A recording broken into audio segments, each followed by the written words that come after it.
Okie doke, so we're going to have a brief look at a couple of alternatives to Stokey.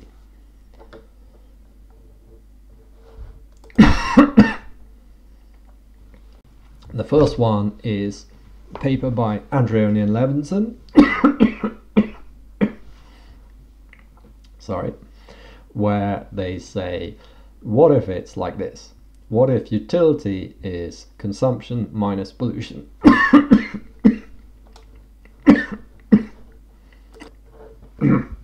Alright, I think I'm good. Utility is consumption minus pollution. Consumption, so potential production, ALL, is equal to consumption plus abatement effort, E. And pollution is consumption minus this function of consumption and abatement effort, E. So if there's no abatement effort, consumption is just equal to ALL, but pollution is also equal to consumption. So pollution and consumption will grow in line with each other.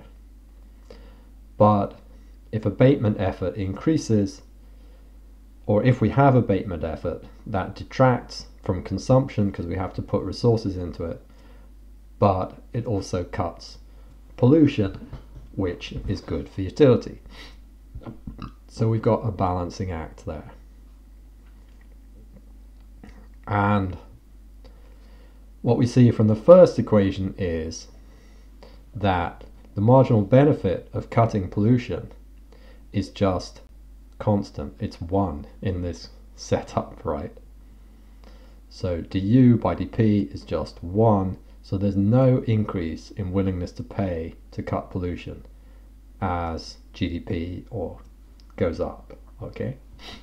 So they're saying we don't need that at all. We don't even need that mechanism, which is the heart of the Stokey idea. We don't need that.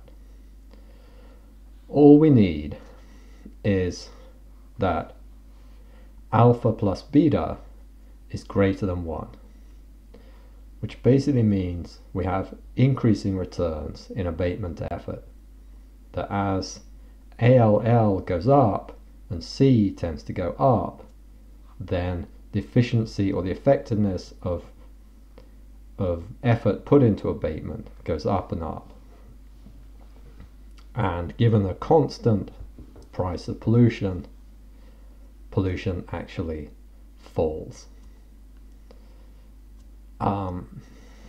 Okay, I'm just wondering, I think I'm going to take you very quickly through the math, but I'll just pause there. Okay, so what happens? It's basically extremely straightforward, but I'm going to take you through it anyway. There's actually loads of ways of doing this. It's very, very straightforward. But let's see what we can come up with here. So let's say we've got U is C minus P. So du by dp is just minus 1, right? So the pollution tax will be constant. Okay. But actually I'm not going to use that. Sorry, I realized. I'm not going to use that.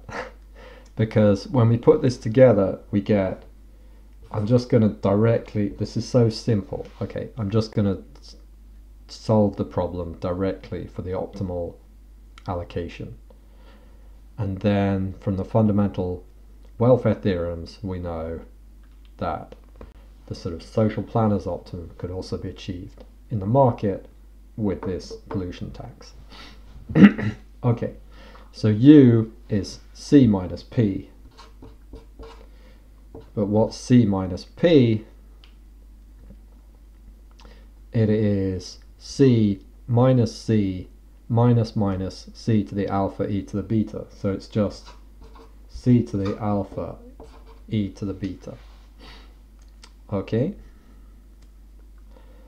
But E is ALL minus C, so that's C to the alpha ALL minus C to the beta. So now the social planners problem is just to choose C. ALL is exogenous, growing. We just choose C to maximize utility. So we can take the first order condition in C and we get that alpha times U over C must be equal to beta times U over ALL minus C with a minus sign, and then we've moved it over so it's plus, so it's beta over ALL minus C times U. Beta times U, AL, yeah. And the U's go out. So we get alpha ALL minus C equals beta times C. So if we collect terms in C and then divide through, we get C equals alpha plus beta, alpha over alpha plus beta, ALL. I think that's right. I hope my sound is still coming out good here.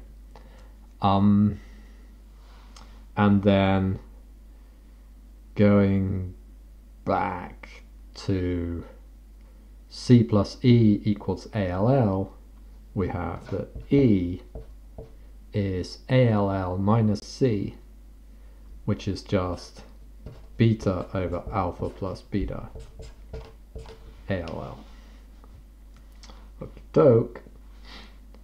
So then we can stick C and E in and work out utility, but what we're really interested in is P, polluting emissions. And P is C minus C to the alpha e to the beta. Oops, I'm going off the page again, sorry.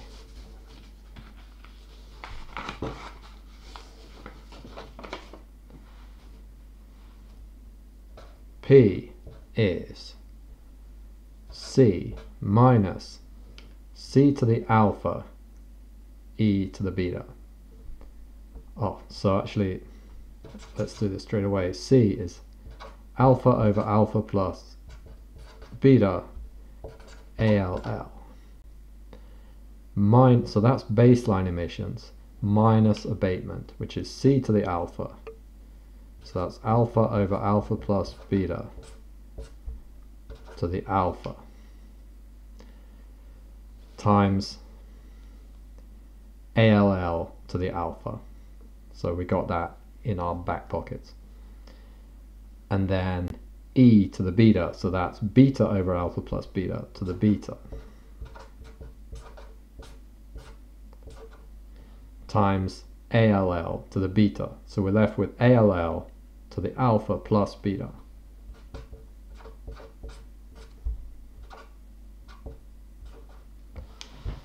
Okay, so polluting emissions is one term minus another term. And if alpha plus beta is greater than 1, whereas this is 1, then the weight of this second term will increase relative to the first term as ALL goes up. Okay, if ALL is small enough, we can always make this term bigger than this term. If ALL is big enough, we can always make this term bigger than this term. So basically, as ALL rises, when ALL is 0, P is 0. As ALL rises, because the power here is lower, P will rise, but at some point, because this power is higher, this term, negative term, takes over and will go back down. And actually, according to the model, if we don't put any extra restrictions in, pollution will go negative, which is kind of illustrating the lack of physical interpretation of the model. This is again super abstract model, it's not looking at where pollution actually comes from, what the pollution generating process is, how firms adapt to reduce pollution. Okay. So we get these, we can get these results, but is it really telling us anything about how things really work? Highly doubtful. What it's suggesting is that somehow automatically, as productivity increases, it gets cheaper and cheaper to abate emissions. It's like there's some kind of bias in technological change that means that even without increasingly stringent policy, technologies get cleaner, and so with a constant policy stringency, emissions actually go down over time. Initially they'll go up, and then as this greater cleanness of technology kicks in, they will go down. And this is directly contradicted by the Shapiro and Walker paper, who show that pollution, reductions in pollution are driven by policy. Okay, and this is because, yeah, it's what we'd expect. Okay, so this explanation doesn't cut it, basically. Okay, what have we got? So I'm going to pull. So as ALL increases, abatement costs go to zero, even though the price of pollution is constant, pollution approaches zero. But do clean technologies consistently fall in price relative to dirty as the economy grows? Why would that be? Is there any evidence for that? I don't think there is. In fact, Shapiro and Walker provide evidence to the contrary. Plus, we know that when we have seen, like when we don't see policy to cut pollution, it tends to grow. And when we do see it, that's when it falls. Like with lead, CFCs, sulfur dioxide. Carbon dioxide, the policies are still lacking, or especially in the countries where they're still lacking, we see it still rising. Okay. Okay, so that's Shapiro and Walker, and I'm going to stop recording there.